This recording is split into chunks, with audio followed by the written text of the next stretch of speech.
Hello tout le monde, j'espère que vous allez bien. On se retrouve pour une nouvelle vidéo YouTube. Aujourd'hui, nous allons parler de squat. Donc celles et ceux qui me suivent sur Instagram savent que j'ai eu énormément de changements au niveau de mon squat, donc que ce soit au niveau du matériel, de la position de ma barre, de l'écartement de ma pose de pied, etc. C'est pour ça que j'ai décidé de diviser ces vidéos en 3 épisodes. Donc aujourd'hui, je vais commencer par te parler des chaussures pour faire du squat parce que c'est selon moi vraiment l'un des premiers points essentiels pour pouvoir performer en squat tout simplement. Donc je vais te parler de mon histoire, mon rapport un petit peu conflictuel avec le squat depuis plusieurs mois. Je vais te parler de mon changement de chaussures et je vais enfin te dire quelles chaussures tu dois choisir en fonction de ta morphologie, de tes objectifs sportifs, etc. Donc avant d'aller plus loin dans cette vidéo, n'hésite pas à aller t'abonner sur Instagram là où je suis très active, mais également à me donner de la force en t'abonnant sur YouTube, en laissant un petit pouce bleu et aller me faire un petit coucou dans les commentaires ou à me poser des questions si tu en as.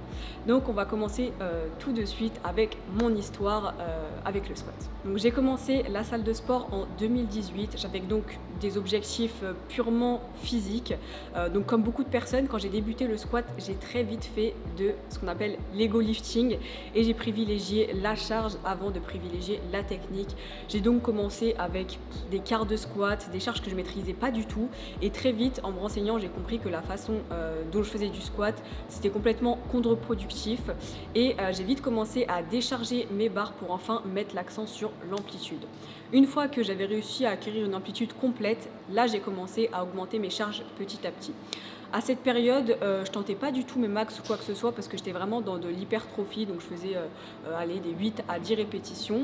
Il y a bientôt 1 an et demi, j'ai commencé à faire du street workout, donc j'avais totalement mis de côté les machines haut du corps à la salle et je commençais vraiment à me construire des programmes à partir des exercices au poids du corps, mais sans pour autant mettre de côté les charges sur le bas du corps. Il faut savoir que dans le street workout, en fait, il y a une discipline qui s'appelle le street lifting, qu'on peut un petit peu comparer au powerlifting puisque ça consiste à faire une répétition avec un maximum de charge, donc que ce soit sur le muscle up, sur les tractions, sur les dips et également sur le squat. Du coup, sur le squat, tu l'auras compris, j'ai très vite eu des objectifs de travailler en force et du coup, ça fait maintenant 1 an environ que je travaille en force sur le squat.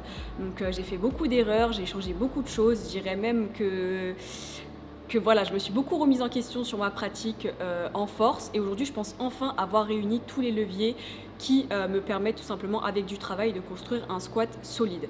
Donc aujourd'hui, comme je t'ai dit, je vais te parler des chaussures. En 1 an, j'ai pu changer beaucoup de fois de chaussures, j'ai eu des périodes plus ou moins longues où j'ai pu tester des choses et aujourd'hui j'ai réalisé enfin qu'est-ce qui me correspondait et qu'est-ce qui me permettait tout simplement d'avoir un bon squat avec des chaussures qui me correspondaient.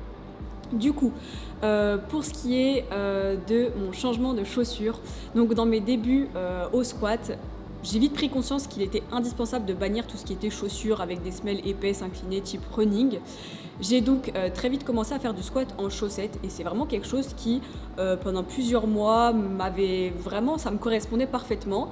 Ensuite, comme j'ai commencé mon travail du coup comme je te dis axé en squat sur la force, donc dans le street lifting, j'ai très vite voulu investir un petit peu dans du matériel comme les powerlifting, donc sur des paires d'haltéros, une ceinture de force, etc. Et c'est à ce moment-là que j'ai fait des pieds et des mains pour investir dans cette magnifique paire d'haltéros. Voilà, elle est très très bien, je l'ai utilisée pendant des mois, j'ai fait ma première compétition de street lifting avec. Mais au bout de plusieurs déséquilibres vers l'avant, donc notamment pendant mes entraînements, j'ai commencé à me remettre en question vraiment sur l'utilisation de cette paire. Et comme tu peux le voir, cette paire comporte un drop vraiment important, donc une talonnette. Et ça, c'est vraiment l'idéal pour les personnes qui manquent de mobilité de cheville. Donc peut-être que tu ne sais pas réellement si tu as une bonne mobilité de cheville ou non. C'est pour ça que je t'invite à faire le test juste là que je vais te montrer.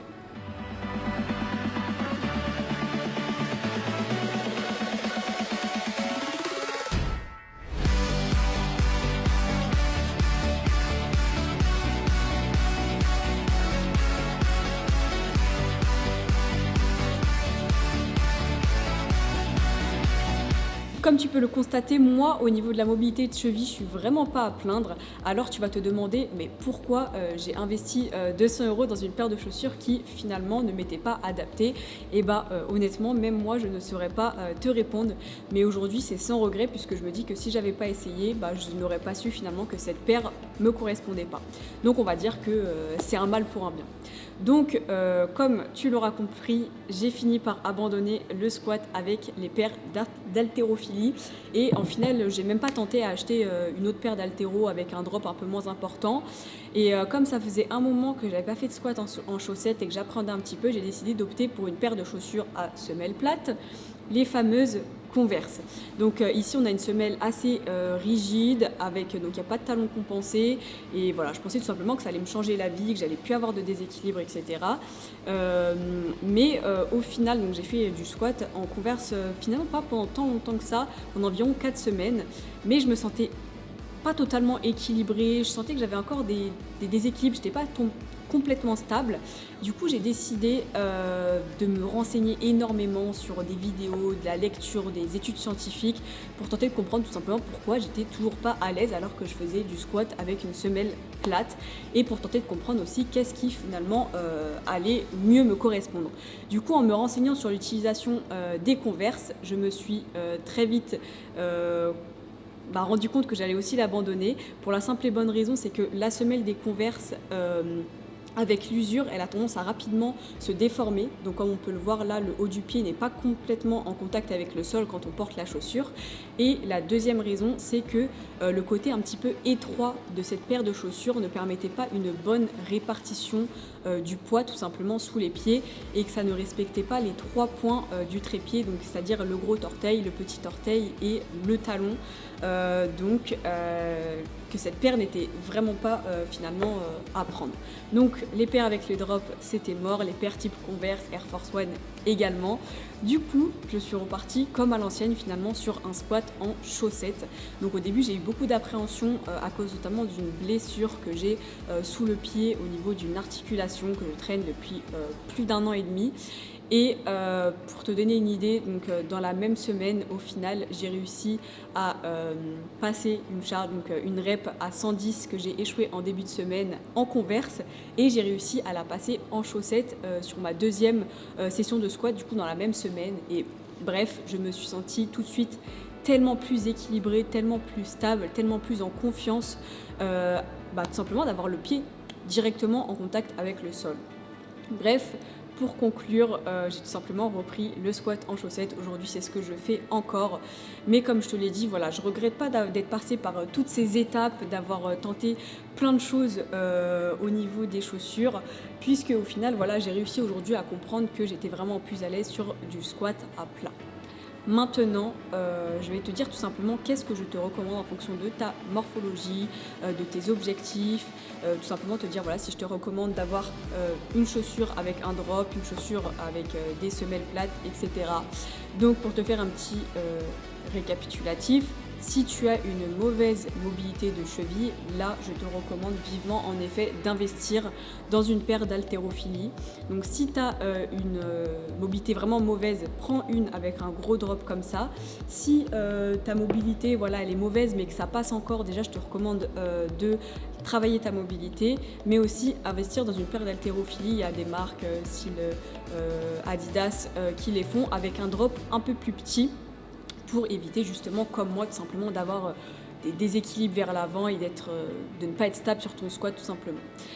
Enfin, si tu n'es pas concerné par ce manque de mobilité de cheville, que voilà, ça c'est vraiment pas un truc qui te pose problème, c'est tant mieux, tu vas faire des économies et du coup je te recommande tout simplement de faire du squat en chaussettes. Voilà, tu seras vraiment beaucoup plus serein, beaucoup plus stable sur ton squat et voilà. Quoi qu'il en soit, peu importe le choix de tes chaussures, etc., il faut vraiment que tu aies une bonne répartition au niveau de tes pieds sur ta stabilité. Donc vraiment avoir gros orteil, petit orteil et talon en contact direct avec le sol pour pouvoir pousser. Voilà, c'est la fin de cette vidéo, j'espère qu'elle t'a plu. N'hésite pas à me dire en commentaire si tu as des questions, n'hésite pas à me dire tiens voilà qu'est-ce que toi tu utilises comme chaussures pour faire du squat, n'hésite pas à me dire qu'est-ce qui te correspond le mieux, si tu as des petits soucis de déséquilibre, n'hésite pas à me dire aussi si toi comme moi tu es passé par un tas de chaussures avant de comprendre finalement qu'est-ce qui te correspondait et voilà, j'espère qu'elle t'a plu. Mets-moi un petit pouce bleu, un petit commentaire, rejoins-moi sur Instagram et puis du coup je te dis à très très vite pour le prochain épisode. Donc là ça va être du coup comment j'ai progressé au squat grâce à mon changement de barre, donc mon passage de high bar à low bar. Et puis je te dis à très très vite, je te fais de gros bisous.